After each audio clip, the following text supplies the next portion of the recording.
본질상 진노의 자녀이었더니. 아멘.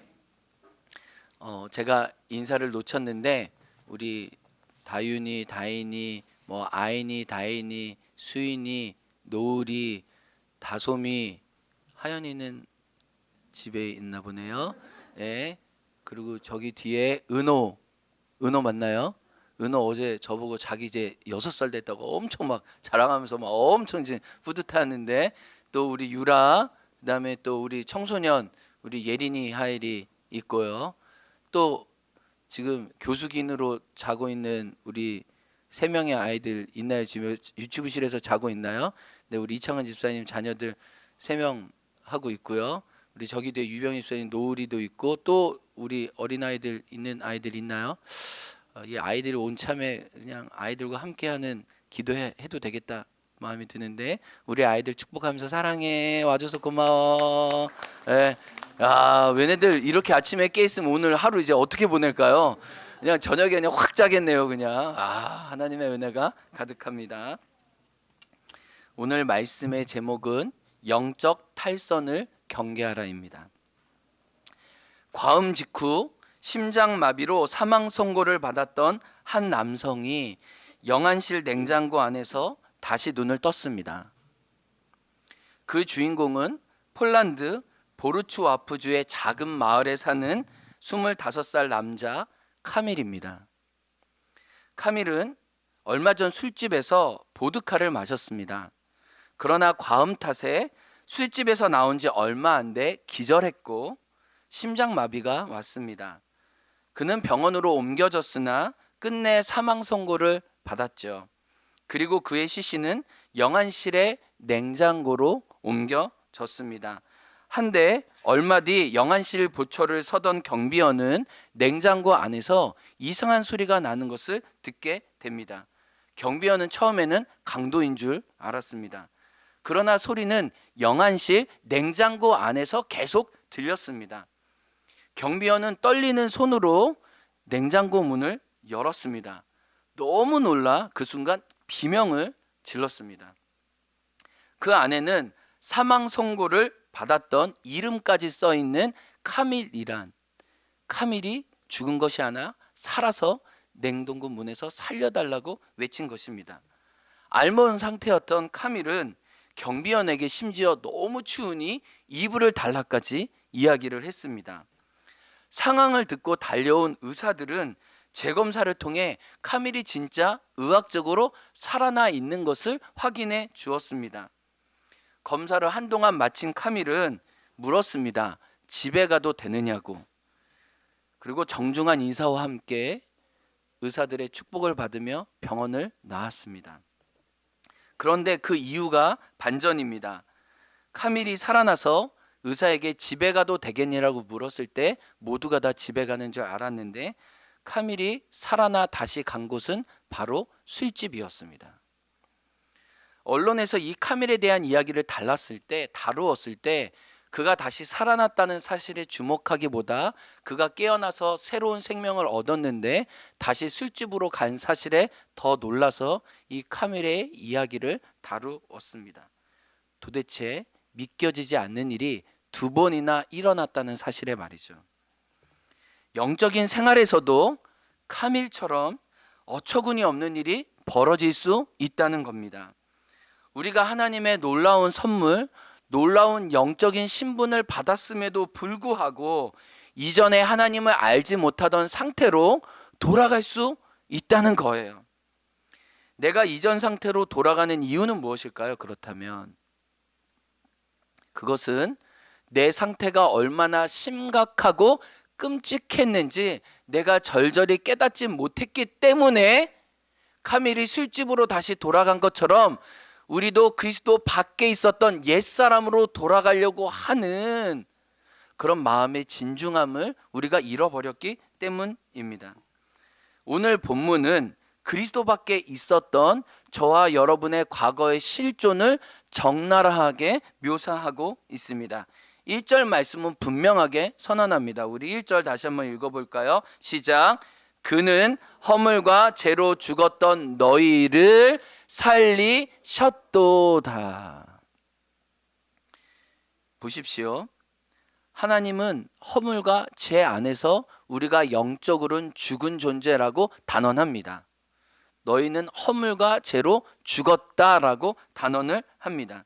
여기서 말하는 죽음은 영적인 죽음이죠. 우리가 하나님을 모르고 하나님을 떠났다고 해서 우리 목숨의 숨이 끊어지는 것을 말하는 건 아니에요. 하나님과의 관계가 철저히 단절된 영적인 죽음을 맞은 존재로 살고 있었다라고 얘기를 합니다. 제가 어제 설교에서 하나님의 사랑에 감염되면 나타나는 증상이 있다고 얘기했습니다. 하루 전에 설교인데도 아마 아무도 기억 못 하실 수 있어요. 하나님의 사랑에 감염되면 하나님의 원함이 나의 원함이 되고 하나님의 뜻이 나의 뜻이 되길 사모한다고 얘기했습니다.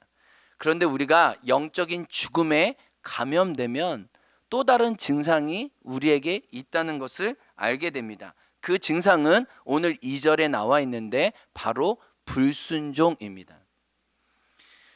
그러니까 우리가 하나님의 원함과 하나님의 뜻을 사모하는 영적으로 살아있는 충만한 상태가 있는가 하면 우리가 영적으로 죽을 때는 하나님께 불순종하는 길들을 선택만 하며 걸어다니는 우리 악한 본성과 옛사람이 우리 안에 존재한다는 것을 말씀은 알려주고 있습니다. 2절 하반절에 보면 곧 지금 불순종의 아들들 가운데서 역사하는 영이라. 이전에 사탄이 하나님의 자리를 넘보고 그에게 불순종했던 것처럼 마귀는 두목이 되어 그의 쫄개들을 불러 모으려고 자기의 불순종에 계속 참여하는 불순종의 자녀들을 모으고 있다는 것을 오늘 본문은 알려줍니다. 이제 1절에는 허물, 죄로 죽었다. 그리고 허물과 죄 가운데 사는 영적 죽음의 존재들은 다 불순종 안에 사는데 이 세 가지가 세트입니다. 허물, 죄, 불순종. 이 죄의 속성을 하나의 개념으로 묶을 수 있지 않을까. 제가 말씀을 묵상하다가 하나님이 이런 깨달음을 주셨어요. 이것을 하나로 표현해 보면 바로 경계를 넘어서는 것이 중요한 키워드겠구나. 허물과 죄와 불순종을 아우르는 한 단어가 바로 경계를 넘어서는 것. 하나님이 설정하신 울타리를 넘어서는 것이 이 모든 것을 포함하는 하나의 개념일 수 있겠다. 우리 PPT 한번 보여주시겠어요? 다시 한번 중요해서요. 허물과 죄와 불순종 삼각형 있지 않나요? 네. 중요한 키워드가 하나님이 설정하신 경계를 넘는 것, 하나님이 우리 삶에 지어주신 울타리를 넘는 것이 영적인 죽음과 불순종의 증상이고 하나의 키워드라는 것을 알 수 있습니다. 오늘 이 이야기를 좀 더 집중적으로 나누려고 해요. 창세기에 보면 아담과 하와는 하나님이 설정하신 울타리와 경계를 넘어서서 영적인 죽음을 맞았다는 것을 보여주고 있습니다. 창세기 2장 16절과 17절의 말씀 우리 앞에 화면 보고 함께 읽어보겠습니다. 시작. 주 하나님이 사람에게 명하셨다. 동산에 있는 모든 나무의 열매는 내가 먹고 싶은 대로 먹어라. 그러나 선과 악을 알게 하는 나무의 열매만은 먹어서는 안 된다. 그것을 먹는 날에는 너는 반드시 죽는다. 다시 한번요. 같이 읽습니다. 주 하나님이 사람에게 명하셨다. 동산에 있는 모든 나무의 열매는 내가 먹고 싶은 대로 먹어라. 그러나 선과 악을 알게 하는 나무의 열매만은 먹어서는 안 된다. 그것을 먹는 날에는 너는 반드시 죽는다. 여러분 이 본문을 보십시오. 하나님은 에덴 동산의 수천 그루의 나무의 열매를 다 아담과 하와에게 허락하셨습니다. 오늘 본문은 이야기하고 있습니다. 그 어떤 제한이나 구속도 없었습니다. 그런데 단 한 가지 선과 악을 알게 하는 나무의 열매만은 먹지 못하게 하셨습니다. 이 선악과는 하나님의 권위와 하나님의 질서를 뜻하지요.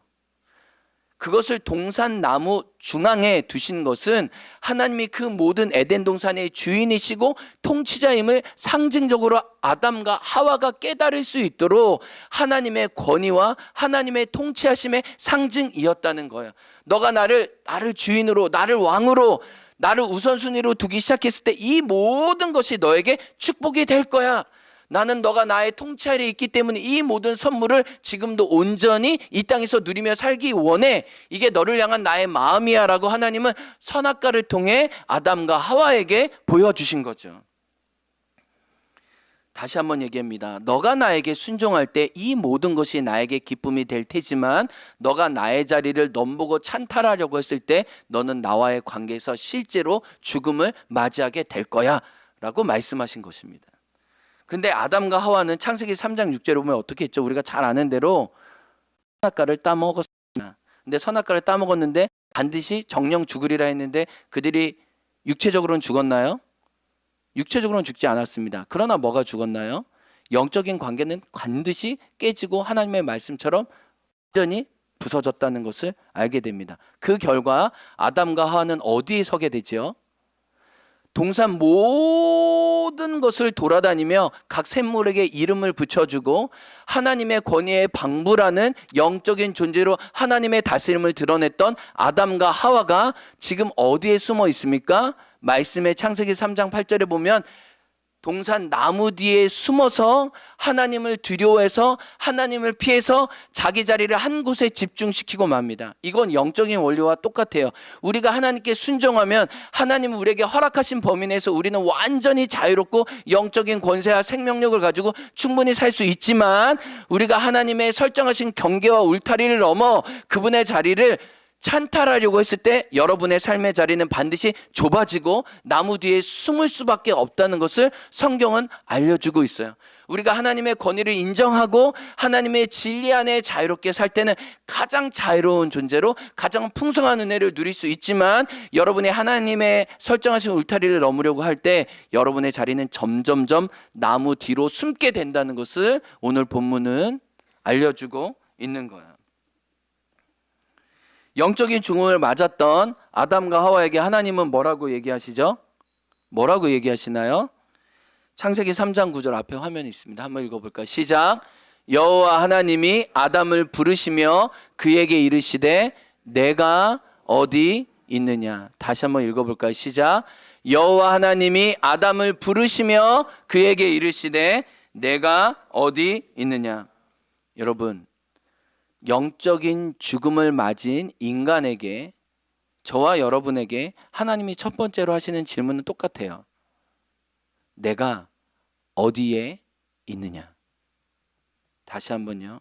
우리가 하나님을 떠나 하나님의 원하시는 자리에 있지 않을 때 주님은 우리에게 똑같이 물으십니다. 너는 지금 어디 있느냐? 이 질문은 하나님이 몰라서 하는 질문이 아니죠. 당연하죠. 하나님은 그가 나무 뒤에 숨은 것을 다 아셨어요. 하나님은 이 질문을 아담을 위해서 하신 거예요. 주님은 저와 여러분을 위해서 지금 질문하시는 거예요. 사랑하는 아들과 딸아, 너는 지금 어디 있느냐? 동산을 거닐고 있니? 나의 풍성한 선과 축복을 누리며 살고 있니?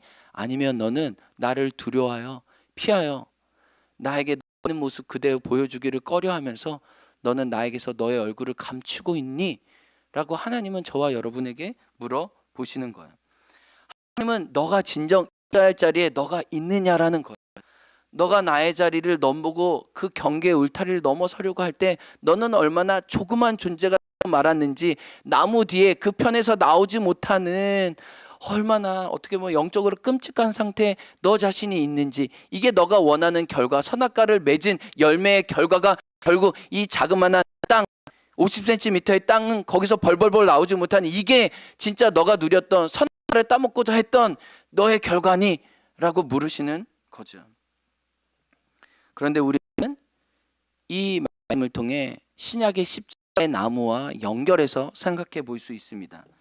아담과 하와 첫사람은 나무 뒤에 숨을 수밖에 없었지만 우리는 이제 십자가의 나무 뒤에 숨을 수 있게 되었습니다.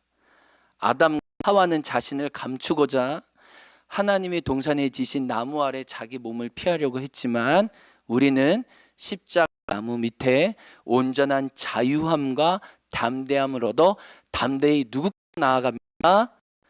성소 하나님께 나아갈 수 있는 은혜를 받고 성경은 말씀하고 있습니다. 내가 어디 있느냐? 하나님 전 하나님이 묻고 하나님께 나아갈 수 없습니다라고 그 떠는 자리에 하나님은 나무를 뽑아버리시고 그 나무 앞에 누구를 심으시는 거예요? 십자가 나무, 예수님이 친히 자기의 육신으로 심으신 나무를 우리 앞에 두셔서 우리를 부둥켜 안으시고 하나님 중심으로 나아갈 수 있도록 저와 여러분 삶 앞에 십자가의 마음을 심겨주신 것입니다. 아멘. 우리가 이 1월 2일 기도하면서 나아갈 것은 이 십자가 나무가 우리를 부둥켜 누구로 인합니까? 하나님의 우리의 자리를 다시 하나님 두시고 하나님이 인정하는 자리로 저와 여러분을 이끌고 있다는 믿으며 십자가에 붙들기를 원합니다. 마지막의 결론입니다. 서론에 이야기했던 3일의 아름다운 사는 영적인 생활에서도 종종 안 보면서 에베소 4에서 우리에게 이렇게 경고하고 깨어 있을 것을 이야기합니다.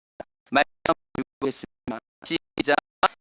너는 유혹의 욕심을 따라 는 구습을 따르는 옛사람을 벗어버리고, 다시 한번요. 여기에 따라라는 말이 두 번이나 있습니다. 하나님이 설정해 놓으신 울타리와 경계를 넘어서 그 불종의 길을 따라가려는 우리의 악한 본성에 대해서 주님은 경각심을 가지고 믿음 안에 성령 안에 충만할 것을 얘기합니다. 다시 말씀 읽어봅니다. 12절 시작. 너희는 유혹의 욕심을 따라 썩어져 가는 구습을 따르는